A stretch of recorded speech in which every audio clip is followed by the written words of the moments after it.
I want to give you guys an update on the iPad Air 3. In a previous video, I mentioned that the iPad Air 3 is going to be coming in March at a special event that Apple is going to be having. The iPad Air 3 is still on track for an early 2016 launch, but we've just discovered some new details recently that have leaked out. I kind of want to give you guys just an overview of what to expect of the iPad Air 3. So the biggest thing that we're going to see with this is adopting some of the technologies that we saw with the iPad Pro. Apple has not updated the iPad Air line since 2014, and so there's a lot of room for expansion. I think the biggest goal is to kind of adopt iPad Pro for sure, but some of the functionality and use case that Microsoft has with the Surface line. This, obviously, they don't want this to replace people from buying desktops and laptops, but to expand that functionality to give you better options in terms of productivity on the tablet as opposed to just being a fully media consumption device is really where Apple's headed with the iPad, both in hardware and, of course, in software with iOS 10 and beyond. So, first thing I want to talk about, the iPad Pro had it. I think the iPad Air 3 is going to have it as well. 4 speakers for stereo speaker support, one on each corner of the device. We saw a render of the possible layout of this leak out this week. It makes a lot of sense to have that great speaker functionality. Again, this is something the iPad so far has predominantly been a media consumption device, and to upgrade from the speaker technology that's currently in the iPad line to something that's been really fantastic and noted by everyone kind of who's reviewed the iPad Pro makes a lot of sense to adopt that technology. Of course, you're going to see the A9 chip, which is going back and forth in the rumor mill whether it'll be the A9 similar to the iPhone 6s or the A9X that's in the iPad Pro. Either way, it'll be a screaming fast tablet. There's also a possibility that we could see more RAM in this device, although that's something that's a lot more speculative at this point.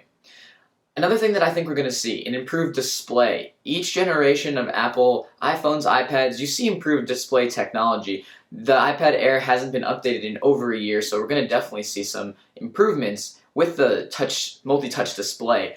I think there are two big things. Number one, a couple more sensors underneath the display module, similar to the iPad Pro, so that you can use the Apple Pencil to draw and handwrite.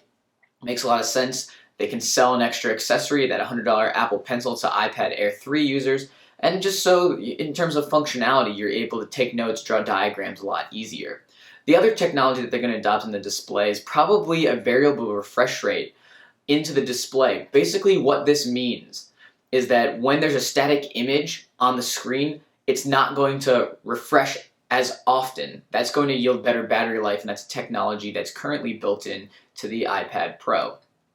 Couple more things that I think are on the horizon for the iPad Air 3. Improved FaceTime camera. I mean, FaceTime now has become so ubiquitous, so commonly used. I find myself making FaceTime video calls semi-frequently, but FaceTime audio calls are quickly replacing my method of contacting people as opposed to just a normal phone call. So an improved FaceTime camera. I also think we'll see an additional microphone built into the device for, again, eliminating background noise so it's easier to have those conversations.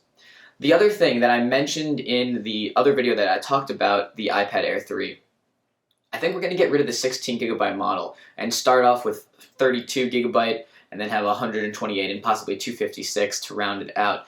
Again, we're moving towards laptop replacement, or at least a use case scenario that is going to encompass a lot of the functions of laptops. 16GB for storing media, for producing a lot more content that you'll be able to do on this powerful tablet is just not going to cut it anymore. We'll probably also see an updated Touch ID sensor. The one that's on the 6S is blazing fast, possibly almost too fast. We'll see that built into the iPad Air 3. The big thing that we won't see that's on the iPhone 6S is 3D Touch. There's been lots of rumors about 3D Touch issues in the supply chain in regard to a bigger display like this. I think the iPad Air 4 and the iPad Pro 2 will eventually adopt 3D Touch, but the iPad Air 3 you're not going to see the iPad line having having multi-touch or 3D Touch, I should say, this year. So again, that's the iPad Air 3. It's going to be a screaming fast device with new display technology, and it'll be coming in March of this year. If you enjoyed this video, please remember to click subscribe below to stay up to date on the latest and greatest videos from my channel.